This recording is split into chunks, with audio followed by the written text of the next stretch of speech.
Like hell, but I'm back on these rappers and actually coming from humble beginnings. I'm somewhat uncomfortable winning. I wish I could say what a wonderful feeling. But on I'm swing like a punch in the ceiling, but nothing is feeling like anyone has any fucking ability to even stick to a subject is killing me. The inability to pin humility. Other the other, we make a bunch of other songs about nothing and mumble and bugging. I'm going for the juggle. That shit is a circus. You clowns that are coming up. Don't give an ounce of a motherfucker about the ones who are here before you to make rap. Recap, way back, and tease that, recap, from take decks, 8 decks with a G back, came back when he 3 stacks, ASAP, and bring back, the ace back, this tap, but these rappers have brain damage. All the lean rapping, face tat, trucked out like tree sap. I don't hate trap, and I don't wanna see mad, but in fact, what old me at the same cat, never take that feedback, and ain't back, I need that. But I think it's inevitable, they double button the pressure will ever the fool to give me the snap though. And if I'm paying attention, I'm probably making it bigger, but you've been taking your dicks on a fucking back, oh. On the freaking minute, got me thinking of finishing everything with a seed of minutes and reaping the benefits. I'm sleeping the will again as I'm thinking and thinking about evil intent of another beat, I'm a killer again. Cause even if I got it in the beating a pill again, even ketamine, a methamphetamine with a mini, then it better be at least 70 and 300 milligram, and I might as well cause I'ma end up being a villain again. Little city shit, I got an elevator, you could never say to me I'm not a fucking record breaker. I sound like a broken record every time I break a record. Nobody can ever take away the legacy I made. I never can, a motherfucker never got a right to be this way. I got spikes inside my DNA, but I won't put the will for up. I'm working tirelessly, it's the moment y'all been waiting for, like California was raining for, and that drought y'all been praying for. My downfall from the 8 Mile to the South Falls to the same marshal, that outlaw that they say is a right. I might have fell off and back on that board like the cowboy. So y'all gotta move, yeah, y'all gotta move, yeah, y'all gotta move. Give me some room, damn, give me some room. Papa said I don't have any answers, cause I took a nap when I dropped my last album. It hurt me like hell, but I'm back on these rappers. And actually coming from humble beginnings, I'm somewhat uncomfortable. Whoa. So, in case you've been living under a rock the last few days, this is Kamakazi, the new Eminem secretly released album that just came out of absolute nowhere. I mean, seriously, how awesome is this?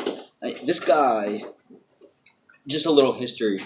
I saw him in show on tour not long ago at Firefly, and it was amazing. He was amazing. I saw him a bunch of times, actually. I seen him at Anger Management. I saw him at Rock the Mic. I saw him at a bunch of different tours. He's always been amazing. He just kills it, and he's always been my favorite rapper. I mean, I grew up listening to Eminem, and I can relate, obviously being a white kid from the suburbs, just growing up with that kind of music.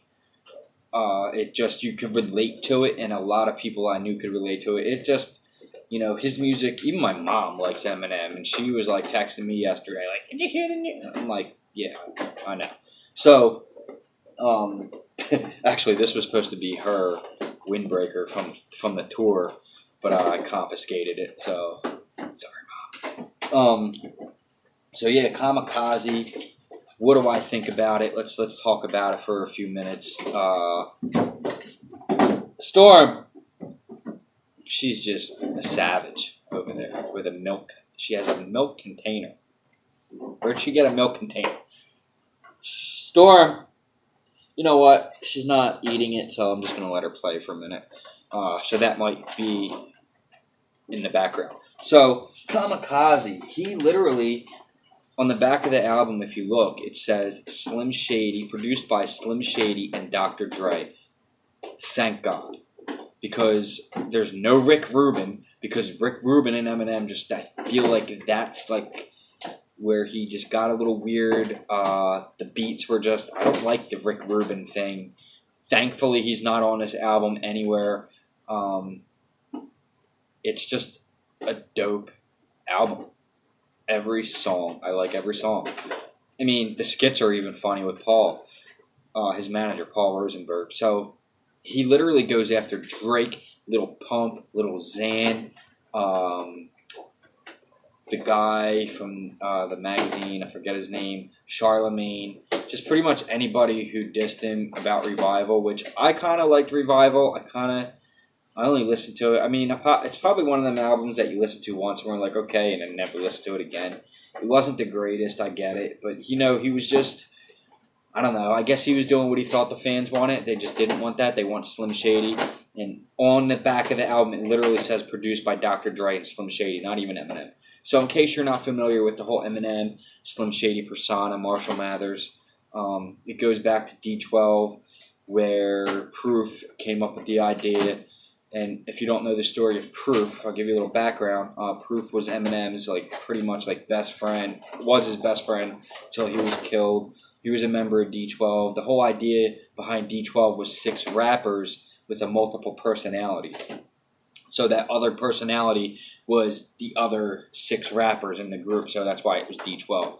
So a lot of people don't know that, but it's only actual 6 human beings. Just each one of those rappers had a persona that, you know, a different personality, like a multiple personalities.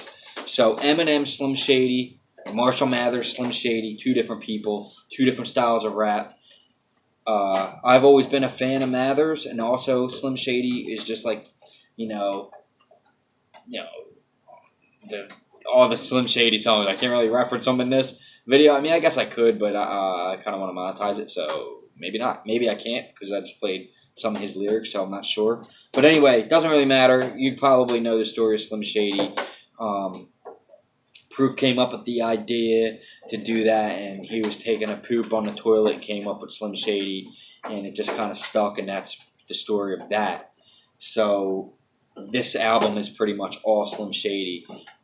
He's going after pretty much every single He even calls Tyler the Creator out on being some things. Machine Gun Kelly got it because he called Haley, said Haley was hot and disrespecting his daughter, and that's probably a mistake that you don't want to make. Obviously, ask Ja Rule, who made Career Suicide back in '02 or that era when it was really popping. 50 Cent, Eminem, the whole G Unit thing and Shady Records and all that was just Shady Aftermath.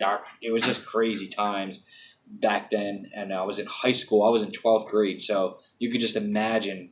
I remember in '04 when we went to. I believe that was the Anger Management tour, and he came out with the Detroit City song with Trick Trick, and it was just crazy. It was a crazy time. I never had so much fun in my life at an Eminem concert. It was just awesome. But anyway, this album, he just goes after everybody, and that's the Eminem that you want. The Slim Shady who just doesn't give a crap, and just literally he goes after Donald Trump, which everybody knows. The whole story with Donald Trump, and now you got people, he's a liberal. He's like, if you know about Eminem, he goes after every president. He's not shy to voice his opinion through his lyrics. It's art. You know what I'm saying? Just if liberals get behind him because he's standing behind against Donald Trump, that's whatever. Like, I don't have no problem with the dude because his political views are different than mine. I actually kind of like Donald Trump. I think he's doing a lot of good. Yeah, he's a little weird and crazy with his tweets and whatever. But that's just because as an Eminem fan, I'm not gonna be like, screw Eminem because whatever, which a lot of people will do. But I don't think he's a liberal. You know what I mean? Liberals stand behind him because he did the whole freestyle on BET. If you don't know that story, and went after Donald Trump, and that was before the election. So that time is gone and past. He's the president now. So now it's a whole different thing. Yeah, he still doesn't like Trump, but Slim Shady is back, and as a fan, I am so happy to hear this kind of rap coming from him, because it's like when I first heard that first song, which is The Ringer. Let's see if we can find it. There we go. Oh.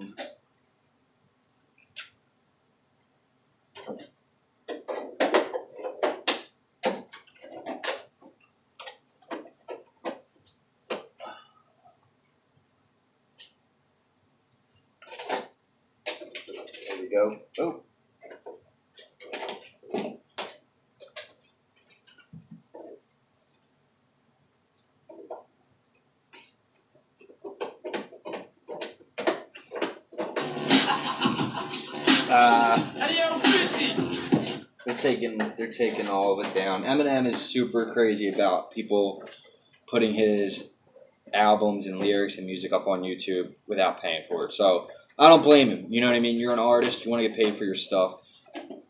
So he's got like people working around the clock. He's always had, if you put Eminem music up, it's probably down like instantly. So hopefully this video doesn't get taken down. So I kind of just want to take it and cut it right now and just see what happens. Because like I love the album. I hope he's more. I want to hear more. I hope there's a Kamakazi 2, 3, 4, just like this. Go after all the rappers. I can't wait to see the reaction of like Joe Budden and Little Pump. Like, what are these dudes gonna say to this man? Seriously, none of these guys have the lyrical capacity or the mind capacity to go after Slim Shady or Eminem in any caliber. I don't care what they say. If they do, it's career suicide. And you hear a lot of these other, oh, you can't be going after these 19, 20-year-old or 40-year-old man. Yeah, you can. This is hip-hop, okay? This is rap. You're in the game. He's a rapper. He's the best. He's the king. He can do what he wants. He can go after whoever wants. It's all free game. Just because he's older doesn't mean that he can't go after. If you're putting yourself out there as a lyricist, I'm putting myself out there as a YouTuber, I'm subjected to the criticism just like everybody else. They critiqued him. He's going to go back at them. I love it. I think it's awesome. It's great for rap, for the hip-hop. You know, I like all kinds of music, of all genres of music. I don't, you know, I go through my Spotify. I got freaking, you know, from Eminem to, you know, 12 Pilots, I forget the name, 21 Pilots, to even, you know, someone like Vance Joy, you know, like the Killers, Foster the People, you know, I like all kinds of music, but Eminem is always going to be my favorite. So I heard this radio host say, his name is Eitan Shander, Philadelphia radio host for the Eagles. A lot of you might know him. He constantly disses Eminem. He thinks he knows everything about rap. Dude, your opinion on hip-hop is your opinion, right? But you can't sit there and say that this dude is not the best. You can't sit there and say on live radio that Eminem is one entertainer that I don't need to hear anymore. Dude, you didn't even probably listen to, like, there's no way you actually, as a fan of hip-hop, right, as a fan of rap, and somebody who, you know, he has his top 5, who knows what his top 5, I think it's like Biggie, Nas, and, you know, just the regular, whatever. You can't leave this man out. You can't. And he does, and it drives me nuts. And then he said that on the radio the other day, and I was just like, dude, seriously? And I tweeted it, right? I tweeted it, and he tweeted a picture of me back. Whatever that means. I don't know.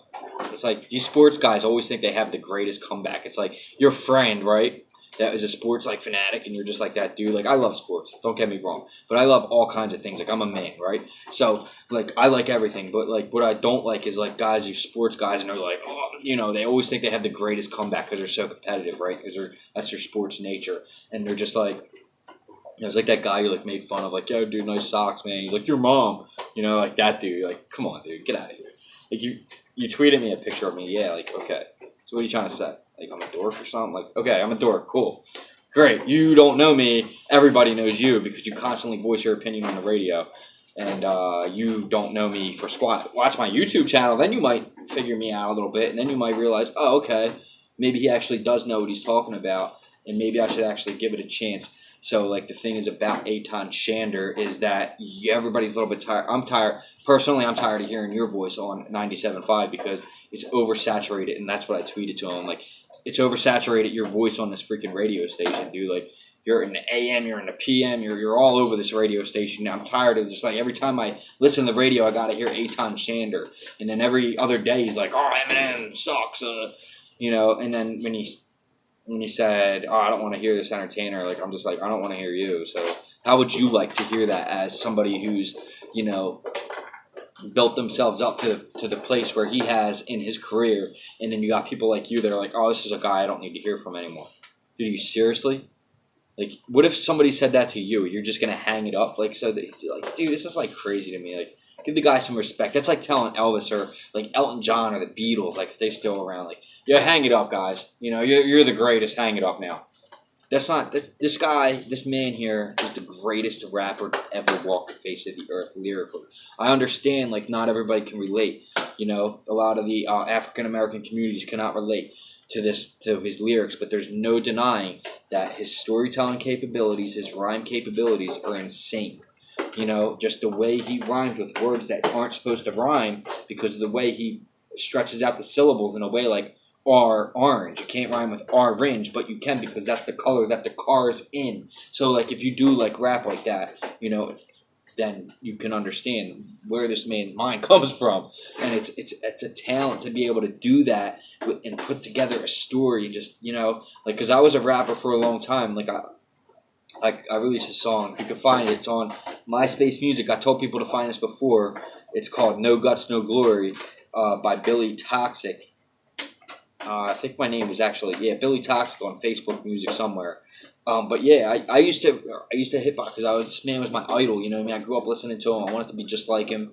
Now I kind of grew up out of that stage. I'm my own person now, but he will always be, you know, the greatest. And like my mom always loved the Beatles, and like that's what she grew up listening to. So like imagine somebody like telling her like, oh, they needed to give it up, you know, or like somebody like, you know, some of these legends that still rock and roll, you know, like guys like the legends. I mean, like even like Kurt Cobain, if he was still alive, you're gonna tell him that if he was 40, still making songs, that this is one entertainer you don't need to hear from anymore. Like, come on, man. Like, so that's kind of where I was getting at with that. And whatever, dude. Eitan Shander, stick to sports. Plus, you know, whatever. So I just felt like I had to stick up for my boy. And anyway, guys, that's the end of this video. I hope it doesn't cut out because I played some of the song. Hopefully not. It wasn't all of it. Anyway, we'll see. So I'll catch you guys in the next one. Like, share, subscribe, and go listen to that Kamakazi, man. It's dope. Anyway, peace.